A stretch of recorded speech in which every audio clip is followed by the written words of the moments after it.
Today I am going to be talking about consultations. If you've seen me here previously, I moved over to Alzheimer's Society in July this year, was with Cats Protection previously. And to be honest, that does mean the images I'm going to show you are a lot more boring. Really sorry about that. And I looked through it and I just didn't know what to do without cat photos. So sorry about that. But when Austin approached me about this, I thought, well, all we've been working on recently is consultations. So I thought I'd sort of ramble and let you know my thoughts on consultations, and from working with consultation teams recently on how we can get people to engage and how we can improve our working relationships with those working on consultations in government. So to start with on that, I guess my starting point was thinking, why do we run consultation actions? And where we're working on policy positions, often where it will end up is a consultation, which as we'll get to, can be a bit of a challenge to communicate sometimes. We've got what we're communicating as a win, our ask is being taken seriously, and then there's a 50-page document that is a great success for us, but perhaps isn't always the most accessible document for people. So where we've run these actions and got the public to feed into consultations has come from a couple places, slightly cynically in my mind. If we've got a decision maker hostile to what we're asking, we will try and force acknowledgement. We'll try and get in there. We know it's going to be treated as X number of people responded to a consultation action on behalf of this organisation, but it's there. We've got that credit in the consultation, and we can hopefully force that dialogue. If the decision maker is supportive, what are we doing? Why are we taking part in this? Well, we're trying to push it over the line, and a bit of organisational recognition. And the one reference to cats in my slides is this, because this was the best example I had. And funnily enough, I actually cut a cat photo out of this, which is surprising because you couldn't see what I was trying to highlight there otherwise. But the point was the cat microchipping consultation that I'd worked on at Cats Protection, we ended up with 99% of people supporting compulsory microchipping for cats. It's a consultation. Clearly, we'd got more responses in than anyone else, so therefore we got that recognition. It was in the headline, it was the top line of the press release. Brilliant, but ultimately, in terms of impact, it did help us have that dialogue, but really, from a slightly cynical perspective, we had those two elements that we have people hostile, supportive. What are we actually doing with consultations? But the ones I've been working on more recently, I guess, have been decision makers genuinely seeking engagement. And it's had me thinking a lot about how we build that engagement and why we're running this and what we're actually trying to get out of it. And we can build meaningful conversations out of that. We can have that impact. But consultations can sometimes be a bit of a challenge to communicate to supporters. And why is that? Why haven't we got consultations run that are really accessible? There's so much you'll hear, brilliant people talking about optimizing your pages, making sure we're getting those conversions. I don't know if many of you spent times on consultation pages or viewed the long PDFs. It's not necessarily the same thinking, but to be fair to those teams working on consultations, they've got to cover a huge amount of ground here. They've got to cover every single organisation, every single stakeholder. So they are trying to do their best. They're trying to reach those audiences. And frankly, we have some of those audiences. So we should be talking, is probably the core message from my whole talk today. Those consultation teams are actually often a lot more open to these points. If we're talking to them, say, look, this is how we'd consider phrasing this question, trying to build that relationship from the off, making sure that we're talking about, here's how we talk about things. If you want public engagement, talk to us. And then on the other side, there's us, there's campaigning organisations. We want to communicate. We've got the win. We're getting this through. It's being discussed, but we want to make sure our response is heard. Our supporters are able to feed in. But through that, it is, as I've said, really working with the consultation team as my first learning. These are sort of scattered throughout my thoughts on this. But approaching that from a genuine perspective of wanting to support public engagement. Now, like we've all got our organisational views. Of course, we're going to push that to an extent. But being honest with the consultation team, that we have a public who want to engage, who want to take part in this, and that we can reach them and be supportive with that. Actually, they're a lot more open to it from my experience than you perhaps would think. Now, of course, you will sometimes meet obstacles. You're not always going to be able to do that. But I think if we start building that dialogue with people working on this and talk about what we're trying to do, hopefully we can improve things, because I have struggled with them sometimes. And I should also say, I am talking here mainly about how we've done this with very sort of base engaging networks functionality. There is really clever things you can do that I was talking to Glyn from Wicked Even about feeding into consultation forms through engaging networks pages. What we've worked on is base functionality, essentially. So this has come from us working on 3 consultations in 3 months. There is actually a 4th one, but I thought A, for time, and B, these are probably the more interesting ones I've got here. We'll trim this down. So we had, within a relatively short time period, the Casey Commission, and to be clear, technically not a full consultation because it was a contact us page asking for experiences to be shared, but in terms of how we treated it, it was similar. We treated it as sort of a consultation. The Casey Commission is the independent commission on adult social care, and of course, for those working in adult social care, dementia is a huge part of what people will be working with. So we've, of course, got policy calls around that. I won't go into full technical details, talk top lines about consultations. And then we had the dementia strategy for Wales. Obviously, this is great. This is what we wanted. We want a strategy on dementia, but we have a big document there that we need to communicate to our supporters if they are going to be able to feed in. And lastly, the one I will probably be talking about most is the fair pay agreement process in adult social care. This is a really interesting one because, as we'll come to in a little bit, it's obviously a very broad consultation. It's about the pay and conditions and the training provided to those working in the adult social care workforce. And there is relevant points in that for people living with dementia. There's points about training that are really relevant to us, but it is within a much broader consultation. So again, sort of second learning I'm coming to on this. When we first heard these, I thought, it's all right, we'll apply the same sort of actions to them. But as we got talking, as we got speaking to the teams working on these consultations, it was clear we needed to be much more adaptable. We needed to really think about how we approached each one of these individually. So I'll briefly run you through sort of how we had to go through this and talk about how we worked with the different teams on that. So the Casey Commission, as I said, technically not a consultation, but I've squeezed it in here because it was very much along the same vein. What you've got on the screen, and again, apologies for the boring imagery, we have what was featured on the Casey Commission's Contact Us page. Can you give us an example of things that work well or new ideas you've seen in adult social care?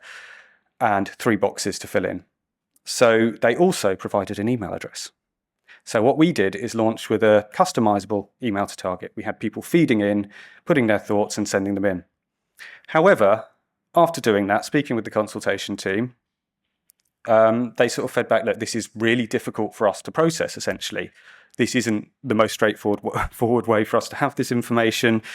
And it again, you'll see sort of the thinking that this came through with other consultations, actually trying to think about what those on the other side of the table are doing. We want them to read our responses. We want them to look at what people are submitting. If we're making that more difficult for them, there's risk that our supporters' views who are spending time sharing their stories, which, speaking to all the consultation teams that I've done over the years, has really been the core part is, of course, yeah, we want to hear the policy, but how is this impacting people? So really focusing on that. And actually, with that, we did pivot to just saying, look, actually, compared to a lot of forms, that was fairly user-friendly. There wasn't millions of pages to go through. Yes, it was complex, and we could give people guidance on that in terms of what sort of things they should be thinking about. But we did send them to the form directly in the end after initially launching with that email to target, which would have got attention. It would have got, right, suddenly there's people talking about dementia in our inbox. But we did pivot to that point and also put a focus on direct engagement with people with lived experience. So we ended up holding a roundtable, and that element where we got people to be able to share their stories in person as well as digitally was so powerful. And we'll come to that in the end, but that was where we managed to pivot between those two and use both elements in sync was where we had real impact. With the dementia strategy for Wales, this was brilliant, obviously. This is what we've been calling for. Obviously, we're now post-election in Wales, so this is slightly up in the air still, but still being worked on. We had a consultation entirely relevant to our audience, but still overwhelming. And the point of that screenshot there is not to read that dense document. That is to show you that is page 45 of a solid A4 piece of paper. Point is, zoomed out, you're not going to be able to read that. It is overwhelming. It is relevant to people. So we ended up taking a dual approach to this. We thought, we are putting in our own response. We want to gather people's stories. We want to try and frame that in a way that is relevant to the consultation. So we used a data capture form. Again, we didn't go with the email to target again for this. We thought, right, how's the best way to do this? So we gathered people's stories direct to us to help form our organisational response, and that fed directly into what we were saying. But also with that, we did push people to the consultation and say, look, this is a lot. There is a lot of information there and throughout. So where people were daisy chained onto sort of normally share actions, we did make sure within that it was mentioned where the consultation was. The automated thank you said, please do look at the full consultation response if you'd like, and here's our thoughts on it. Oh, and lastly, the fair pay agreement. So the relevance of this screenshot here, again, sorry, is that within this huge consultation, dementia training, there are 2 words mentioned in this, but really, really significant for us. Making sure that those in the adult social care workforce are getting adequate dementia training around how to work with people living with dementia is so significant and one of our core asks, and it's in there. And that was a huge win for us to make sure that that was included. However, there was a lot of information in there. It was broad.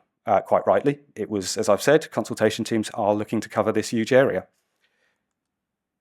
But this was where we had those discussions with the consultation team, and they were really open to it, really keen to understand the perspectives of people living with dementia or family and friends and carers on what they thought of this and why it was significant.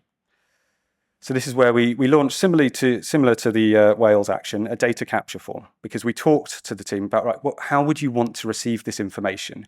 And actually we found a spreadsheet where this was clearly collated, and that information could clearly be read for someone who sat in a room trying to look through a huge amount of responses, having this in a more accessible format. And again, there was conversations earlier about this, thinking about the journey that the MPs go on, that I've always loved talking about. What is it we're asking people to do? If we're sending them huge numbers of emails, are we necessarily going to get the attention we'd want? Are we going to be getting the stories people are sharing treated with the respect that they should be? Because there's a huge amount of information. So listening to what was preferred was our option on that. And so we had a spreadsheet that we worked on. We made sure had all the relevant information in that they needed, set up neatly, was how we ended up agreeing that. And similarly to, I mentioned with the Casey Commission, we ended up doing some in-person engagement with this, having a round table, so being able to take people who'd shared stories and give them a chance to speak with the people working on this consultation, again, reinforcing that message, digital to in-person alignment. Now, of course, we still did have to get people to take part in all of these, and probably nothing groundbreaking in this, but communicating clearly and transparently for anyone who works in data. I will give you a shout out in a minute, because we had to be very open with people on how we were communicating this. So it was a concern when we launched these actions, because we had recently done some tests with story sharing. It's really, really important for us to hear people's experiences and stories. But we hadn't had a huge success with that. When we'd asked people to share those experiences, they hadn't necessarily come through in the numbers we expected. Having these consultations gave us a real impetus to say, look, this can make a difference. But we did have to avoid that technical language, getting really bogged down in too much policy detail or perspectives in terms of how consultations actually work. So in terms of the communications we were sending out, they were focused on the opportunity and how it could turn into real-world benefit. We set out the issue and solution, but focused on the importance of stories, which is what had been fed back to us, that we want to hear people's experiences. Yes, of course, you're going to want to link them back to your policy calls, but hearing what people are actually experiencing is really important for us. And with that, we also thought about this through to the pages that we built. We focused on core questions, where we'd had that agreement that we could collate that data. We focused on those points. And yes, we did give a steer. We had policy wording up there. We had what we think, paragraph text, which, to be honest, what we anticipated was some people are going to copy that, paste it in, and that'll be it. We had 2 questions, essentially, and this is the fair pay agreement. We had a tick box one that was required because we needed people. If people weren't filling in either of these, they were not filling in any information. They could respond to that, and it was aligned with the question wording in the consultation, which we made very clear to the team working on it. And then we had the optional text box, which is really what mattered to us. That was why. Why have you selected this? Why have you chosen to select dementia training? Ideally, that's what we wanted people to do. But we did give complete freedom in that, which organisationally was a bit of a worry. We'd committed to sending this across to the consultation, regardless of what people said. So this could potentially go against us. You'd hope it wouldn't, but there was that risk. So we gave people that complete freedom in responding. Now, so as mentioned, teams working on compliance and data. This is your point. Transparency and compliance was really significant for this. Where we were building this page, we had to be very open on what we were doing with the data because we were transferring this. This was going to go to another organisation. It was going to go to DHSC, which is in a sense implied, but we had to be really explicit with that and link to the privacy policy. So it was really important for us to make sure we were talking with those governance teams. They were brilliant. They were helpful. Our last-minute panics and queries were all answered. And that good working relationship with them within your organisation, I would encourage. Because while working with those teams, we also wanted to be very clear with them that people are feeding into the consultation, but they're also sharing stories, which, as you might remember, is what I said we'd struggle with and what we needed to get more of. So our question was, how can we make more of this action? People are submitting that information to make sure it's going into a consultation, but how else can we make sure that this information is utilised, this information is used to maximum effect? So these are from the Wales consultation that we ran, but we had similar on other consultations that we made sure we had consent to contact people if they'd shared their story. They could tell us if they were happy to speak to us, if they were happy for us to use their quotes elsewhere, which again, all these we've heard today, I think already about this, how that's used in, say, briefings to MPs, having that supportive real world impact in there. But we made sure we had that consent because people, in terms of filling that in, thought they were responding to the consultation, of course, not necessarily giving us consent for that. So we were really crystal clear on that. And lastly, working with other teams. Speaking with the media team, what the feedback we had was we really need more Welsh speakers. So we had a specific question. So what else is going to be needed to maximise use of this? That people are taking the time, making an effort to share their personal experiences, which are often going to be quite difficult, that we are making sure that that is maximised. Now, in terms of outcomes and impact, obviously these are all run relatively recently. However, in terms of the immediate steps we saw, so that fair pay agreement consultation I mentioned, we were given, we were having to try and translate, like, here's why to respond to a fair pay agreement consultation, and B, trying to get people to share those experiences that we knew we struggled with. To be honest, we didn't think we'd get more than a couple hundred responses if we were lucky. We had 1,000 people feed into that. And of course, remember, there was that checkbox that was compulsory. So that people were responding to that. We were slightly worried, what were they going to tick? There's a lot of options there. 97% supported us, so our worries about people not necessarily supporting us were slightly unfounded. Of course, it's almost to that 3% almost helps to say, look, we did this genuinely. Sort of slightly dodgy election result in a sense, isn't it? And then in terms of that optional text box, I don't know why I've said over 640. I don't know. I'm assuming it was 640, but anyway, maybe it was 641. People provided responses to an incredible degree that we were not anticipating. And as I said, we made sure we could maximise the use of those, that we ended up with a team of, I think, 6 people reading through every single response, as well as these going into the consultation to make sure, A, was there anyone who sort of needed additional support? Could we signpost them? And B, who was saying they're interested in speaking with more, potentially taking part in media? So that was an incredible outcome from that, which we really didn't expect from that, because we'd really struggled with those storytelling asks. And then, of course, it linked into the fact we had those impactful in-person roundtables that I mentioned. They were incredible, having people with that lived experience. And Sarah here, who works with me at Alzheimer's Society, has been incredible at that, organising those events. So if you have any specific questions on those, speak to Sarah. We had huge efforts, huge time going into those, but they really paid off. And I think just in terms of sort of showing that sort of direct impact, one of the ones I mentioned, that event we organised with Baroness Casey from the Independent Commission, we organised it in line with a visit to a service we run essentially. And that cut through to such a huge degree that we had those stories going in, of course, to the inbox, but we also had them communicated in person. And Baroness Casey made a significant intervention around dementia. She gave a keynote speech, and within that, I don't think we expected this, did we, Sarah? That she stood there and basically told the story she'd been told at this roundtable. They had connected to such a degree that we ended up with this major intervention and a Mail exclusive article there that Baroness Casey had written that referenced the work that had gone on around that. And that has really helped us to drive things forward. We also, because of that relationship, that work we'd done with consultation teams, had feedback. We had that really nice sort of relationship that actually happened between the consultation teams and the people with lived experience who were taking part. We received feedback, communication to send on to people who'd taken part, which was so nice to be able to do, rather than just us saying it. It was the teams directly involved being able to sort of say, thank you for taking the time to share your stories. And people felt genuinely heard. The feedback was astonishing on that. It was really wonderful to see.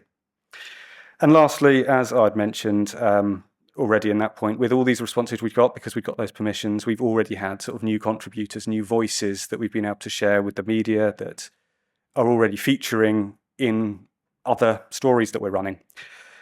So overall, as I've sort of peppered throughout my key personal reflections that I've brought from this in terms of how I will be thinking about consultation actions in the future. Core one, working with the consultation team, being very open about what you're doing, telling them why you're doing it, and working to make sure that that is going to be listened to. Adapting, not me approaching going, 3 consultations will follow the same path, really thinking about that. And because of working with those teams, we will hopefully have a better route to make sure our information is received and understood. Communicating clearly, why does this point matter? Making the most of the action, I said, it is adding additional points to the form, which again, in terms of optimization, maybe it's a challenge, but having those additional permissions has been so important for us. And lastly, as I've sort of touched upon through that linking up the digital and in-person engagement has been so powerful that it's sort of gone from every other angle, that we're connecting direct. Having that discussion has been so important to how we've been approaching these consultations, and I think will be in the future. So thank you all very much. As I say, some rambling thoughts from me really on all the different elements we've done on consultations recently. But yes, open to any questions.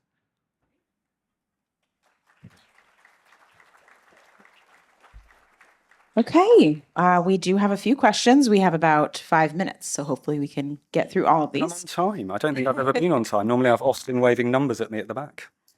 All right, first question. How did you find the right people to engage in your roundtables? That's a good point. So I guess I'm assuming they mean sort of the people with lived experience I've spoken about, rather than the consultation teams. So with that, we have other teams at Alzheimer's Society who are working with people with lived experience often. As I say, this is really one. You should find Sarah to talk about how this works. She's brilliant at this. But talking with those teams, finding people who have that experience, but also because we'd collected those responses ahead of this, we had a huge data bank of people who had relevant experience. So listening to the consultation teams and saying, right, here's the type of information we want to hear, and then trying to match that with people we're in contact with who have relevant experience, of course, to some extent are in line with what we're thinking, but more to the point that they have that experience, and we know that from conversations we've had and working with other teams to communicate that. So real information sharing across an organisation point for that one. Great. How do you tackle mistrust and the not always accurate perception from some members of the public that decision makers have already made up their mind and are just rubber stamping their plans with a consultation? It's a good point, because I think I opened with the fact that I probably approached it with that in mind at some points, that, well, we either know or don't what's going to happen. That there are consultations like that, I guess, to an extent. And it was really communicating the opportunity for us that actually the inclusion in this consultation is a win in itself. So sort of celebrating those small wins as we go, because it can be tricky to communicate those victories when we've got a long path of progress ahead of us, making sure we're saying, look, this is a huge win, that say that consultation's even mentioning dementia training, that we've got that in there and now we need to capitalize it. So it was really sort of building on that journey that we were taking people through. Now, of course, we need to start from a place where we're explaining that, because not everyone necessarily will have been on that journey with us, but making sure that we are saying it is good, this is progress, that we're even included, I think was really important for that. Great. This is a data question. Good. The form responses, you had 1,000 plus. Did you download those from Engaging Networks and then forward them directly onto the consultation team? Or did you try to analyze and summarize or anonymize, or just make it easier to understand, I guess, before you sent it along? Yes. So I'm happy to talk you through the full data process on this. So yes, we did clean things up, and actually we were prepared with permissions. If we had to share details or some level of that, we had the right consents. However, we didn't need to, so we did anonymize them. The only challenge I'd say with that is, of course, with an open form block, people can put what they want. And there is an element somebody could put their details in. That was tricky.